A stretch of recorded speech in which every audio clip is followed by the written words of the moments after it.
सुनकर बस्ती के बारे में शोर मच रहा है। वेद गंभीर आवाज में कहता है, आरती, तुम्हारी माँ को किसी के साथ रहने की जरूरत है। यह कोई मामूली बात नहीं है। सोचो, अगर उन्होंने कोई फैसला लिया तो। आरती उसकी बात बीच में काटते हुए चिल्लाती है, मैं उस आदमी अभय सिंह राजपूत का चेहरा भी नहीं देखना चाहती। वे दोनों शादी कर रहे हैं ना? उनकी शादी तय हो गई है। पद्मा शांत स्वर में करती है, आरती, ऐसा कुछ भी नहीं है। सुनो, यह सब झूठ है।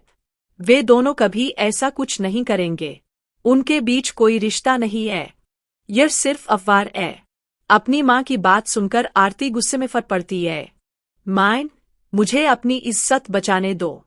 लोग मेरी माँ के बारे में क्या क्या कह रहे हैं, मुझे अच्छा नहीं लग रहा।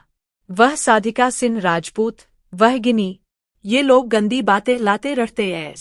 मैं यह सब नहीं सह सकती। वेद उसे रोकते हुए कहता है, आरती, शांत रहो। उनके बारे में सोचो। यह सिर्फ तुम्हारी माँ का सवाल नहीं है, उनकी पूरी जिंदगी का सवाल है। लेकिन आरती चुप नहीं होती। नहीं वेद, अब मुझे अपने आप को बचाना है। मैं इस बदनामी को सह नहीं सकती। इसी बीच कहानी में एक और मोड़ आता है।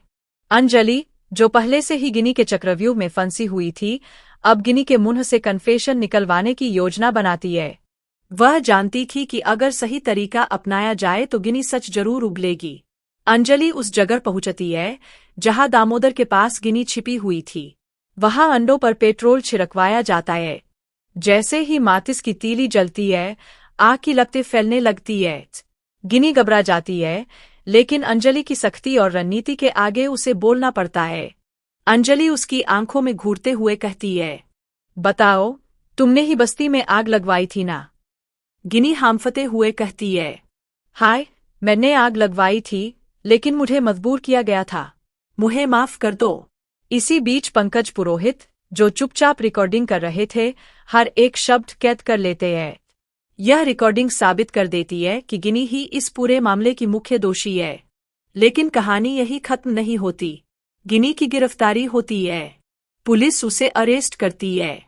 जाते जाते गिनी अंजलि की ओर देखते हुए कहती है, अंजलि, 5 मिनट में मैं बाहर आ जाऊंगी और तब तुम्हारी सच्चाई सबके सामने आ जाएगी।